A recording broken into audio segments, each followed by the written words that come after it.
All right, by my watch, it's 9 a.m. and this is your Monday morning espresso shot. Today's March 6th, and we are beginning with heart-focused breathing.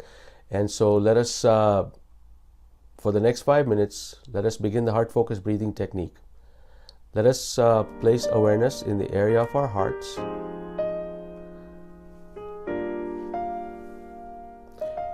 And let us start taking slow, deep breaths and visualize these breaths flowing in and out of our hearts, slower and deeper than usual.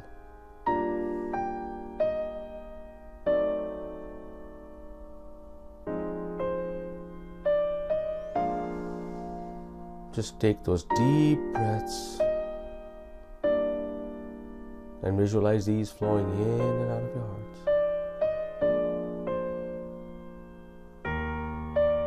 Try and take these breaths slower and deeper than normal. It may take you a few breaths to begin slowing down.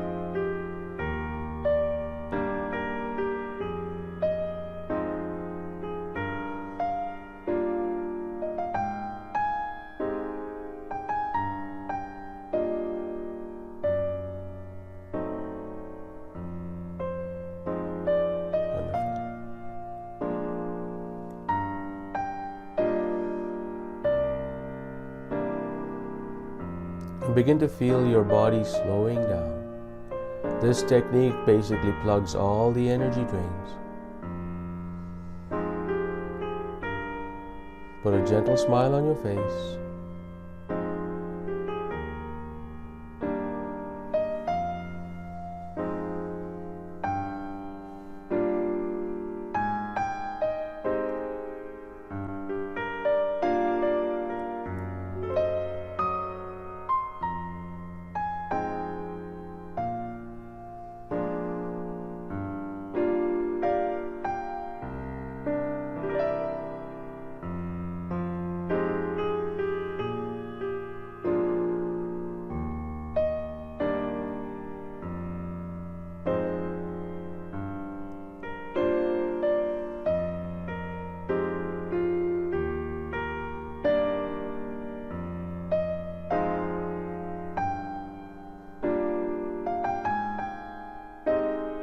And as you take these deep breaths in,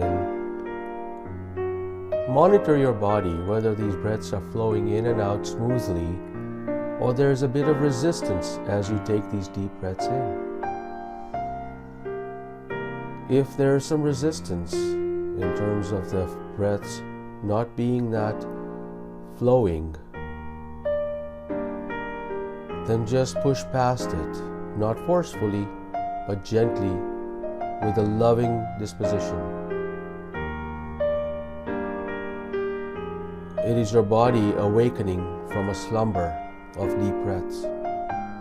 Perhaps your body is not used to taking deep breaths, and this is a good thing because you're exercising the various muscles in your body to allow you to continue to take these deep breaths. So be gentle with yourself as you try this, and the more you practice this throughout the day, the easier will it be for your body to be able to take those deep breaths. And by taking these deep breaths, you will see or you will feel all the oxygen being drawn into the nether parts of your body, which is very much a good thing. Beautiful.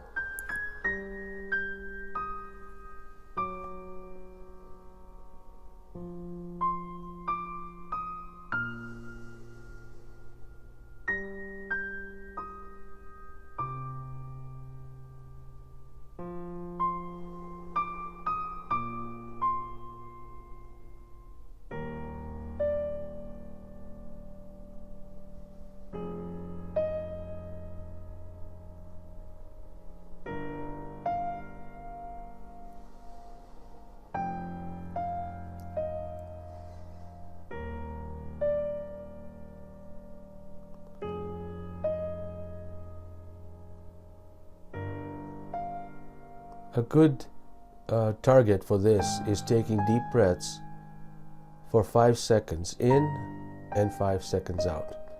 Not all of us can do that, Perhaps some of us can only do it for 2 or 3 seconds. But your aim is to eventually get to a point where you are taking deep breaths in for a count of 5 and exhaling for the same count. And allow your body to just flow with the breaths. Excellent. We will do 5 minutes or more of this practice after the next segment, of course. So good morning, everyone, once again. And our next segment is the I didn't know that moment. And this is the part where we talk about the next item of coaching. And this is a topic I'd like to discuss called From Depletion to Renewal. And this is actually a known fact that when you experience positive emotions, your body begins to heal itself. Now let me share with you some of the science behind that. You will see on your chart is a 4 boxed matrix there. And on top of you'll see the vertical lines, which represents the heart rate, and the horizontal lines, which represents the 2 primary hormones in your body, cortisol and DHEA. Cortisol, which is on the left side of your graph that you see right now, cortisol is a stress hormone. So your body, again, is very intelligent. So when you're feeling stressed out, it produces cortisol. Now, cortisol is like your automobile engine revving high. And so what happens when the automobile engine revs high is that you actually burn up more gas. But sometimes your automobile needs to burn more gas because it's a useful thing to rev high in case you're trying to run away from somebody, or you're being chased by someone, or you're chasing after someone. But it's not good to rev high or running at high octane like that if there's no danger or if there's no purpose for that. But cortisol is there for when your body signals it that I need extra juice, it does that. Now, cortisol is among the hormones. There's a stress hormones, but there's a stress response in your body as well. When there's cortisol in your body also becomes less intelligent, becomes more reactive.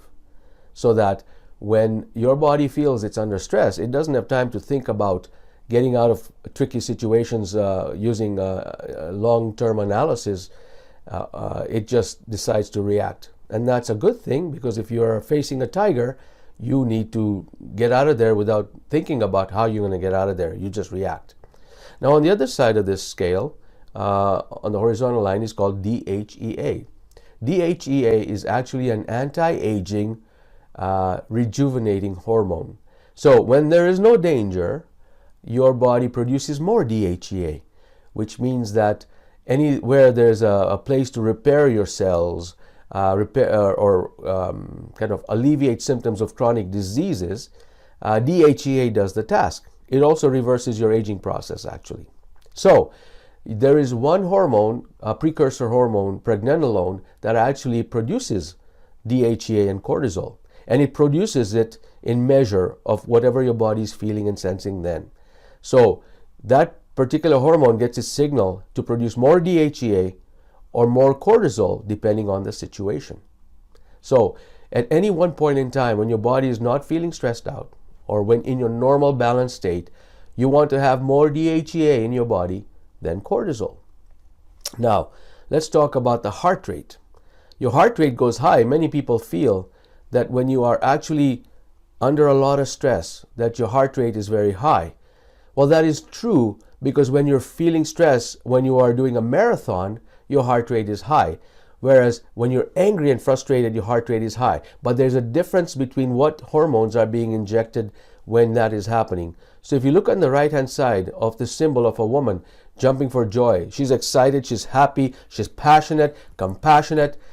Basically what's happening is her heart rate is high, but she's producing DHEA, which is where we want to be. If you go on the left side of this graph, there's a person who's angry, and his heart rate is high, but he's producing cortisol. So you see, the heart rate can be high, and you can still produce a lot of DHEA and anti-aging and repairing hormones. Or if your emotions are poor and your heart rate is high, you are actually producing more cortisol. So if you go to the gym and working out and you're working out anger, that doesn't help you. That actually creates more stress in your body. So what you want to do is, if you're going to the gym, you want to work out so that you're happy working out. Think of positive things. And we're going to go, the next exercise will allow you to actually practice bringing forward positive emotions so you can actually do that. Now let's quickly, before we wrap this up, look at the bottom half of the graph. And the same thing, you can have a low heart rate, but you could be sad or depressed on one end and produce more cortisol. You can also have a low heart rate when you're doing some things that you feel at ease or calm, like holding a baby or playing with your favorite pet, or even doing these techniques that we're doing today, the heart focused breathing and the quick coherence technique. So there's a lot of things when you talk about heart rate up and down. And on the bottom half, I always like to bring the example of, if you're going on vacation, you're relaxed, your heart rate is low, perhaps sitting in front of a beach. However, if you're thinking about work or what's happening that's stressing you out, you're on the wrong side of that chart. So practice this week looking at this chart, visualizing it in your mind. You'll see the replay. I'll send you the replay. Practice this week to chart yourself. Where are you at any given moment? And then shift yourself through your emotions. The only thing you have to control is your emotions, and you'll be on the right side of that scale. I hope that was helpful. And now we will spend the next 5 minutes doing the heart focus, the quick coherence technique, which is just one more step above the heart focused breathing. I'd like you all to try this technique with your eyes open, if not now, if not right now, when you get home or when you're in the place of work. Try this with your eyes open, because eventually what you want to do is you want to do this technique when you're in a meeting, or when you're engaging in a conversation, or when you're about to pick up the phone with your eyes open, and no one needs to know that you're doing this technique. So let us begin. So let's place our awareness in the area of our hearts and begin to take slow, deep breaths, and visualize these breaths flowing in and out of our heart or chest area. Take slow, deep breaths, just like we did before. And let's visualize these flowing in and out of our heart or chest area.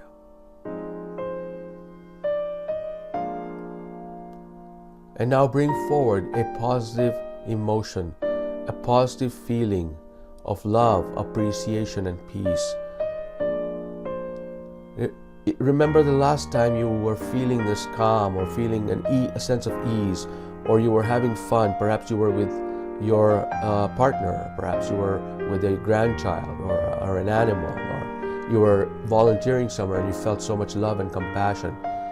You were with friends. Bring that memory back and begin to experience it. Your body doesn't know the difference whether you're actually experiencing it right now in this moment, or it was a past moment. Your body actually responds the same. So if you bring positive thoughts, when you're taking these deep breaths in, what happens is your body moves into that DHEA production mode. And we want to reduce the cortisol in your body and move more towards DHEA, and allow the body to self-repair itself, because DHEA is a repairing hormone. So continue to take the slow, deep breaths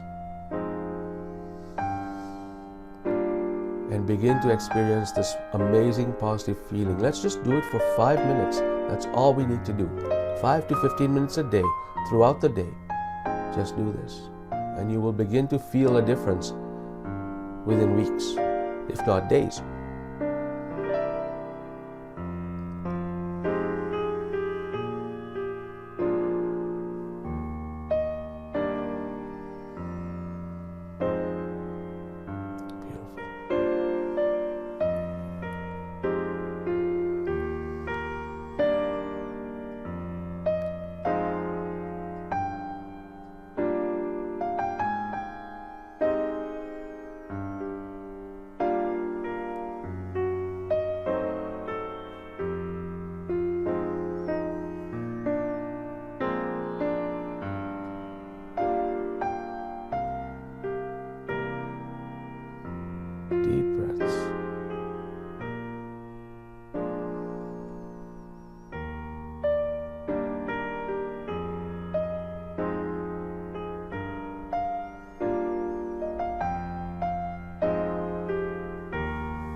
Okay, we're now at the Q&A.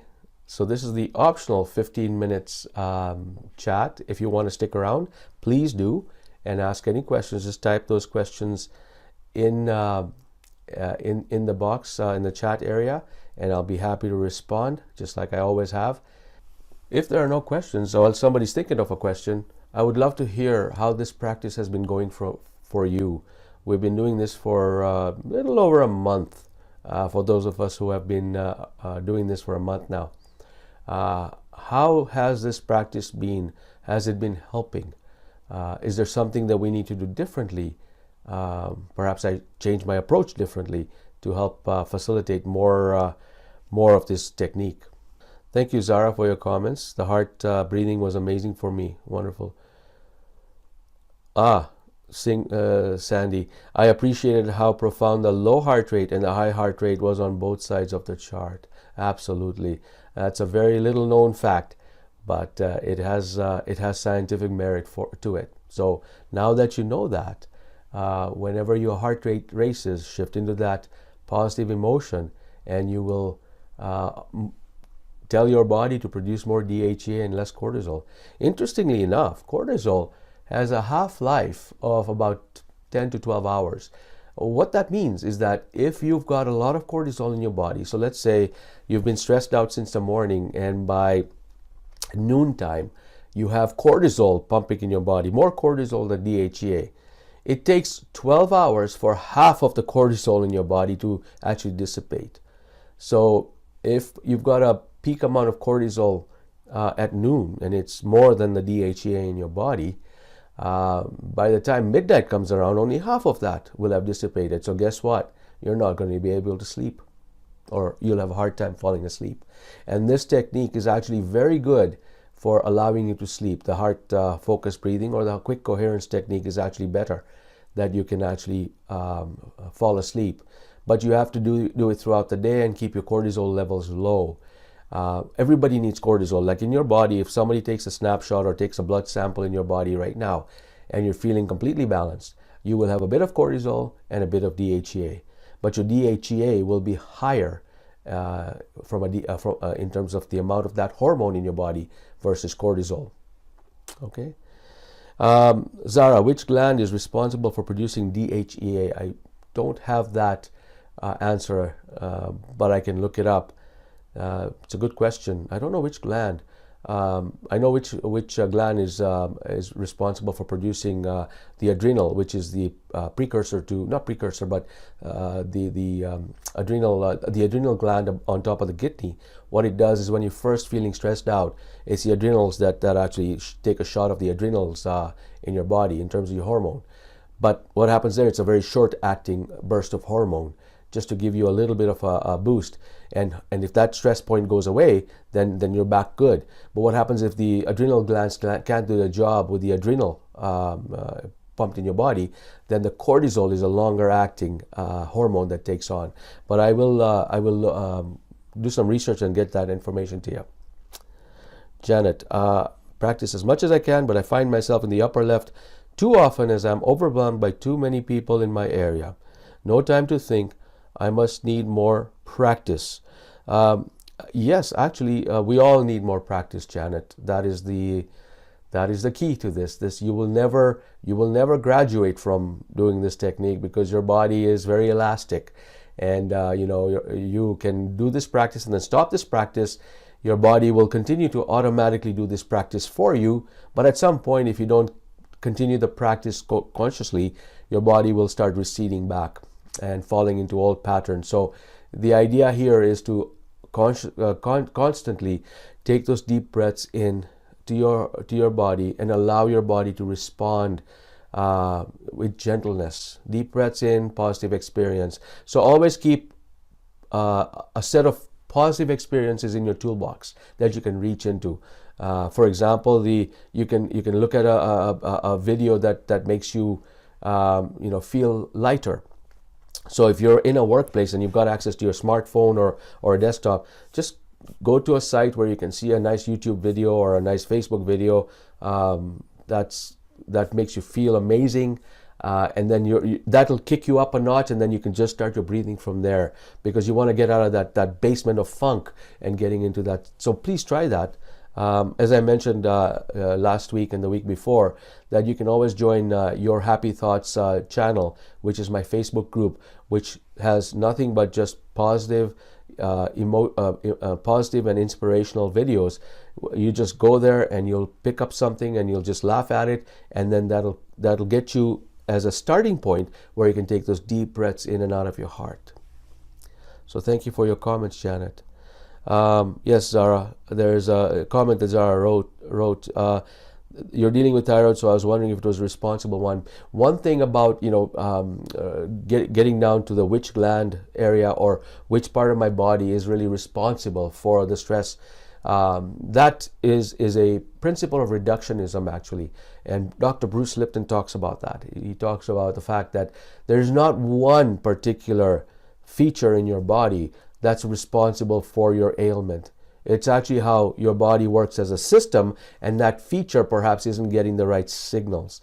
But you can't just focus on that one particular gland or one particular area of your body to try and fix it. That's in science called reductionism. And now science has moved towards more to a concept of epigenetics. Genetics is the science of looking at your system as a whole, from a psychological perspective right down to the actual physiological perspective.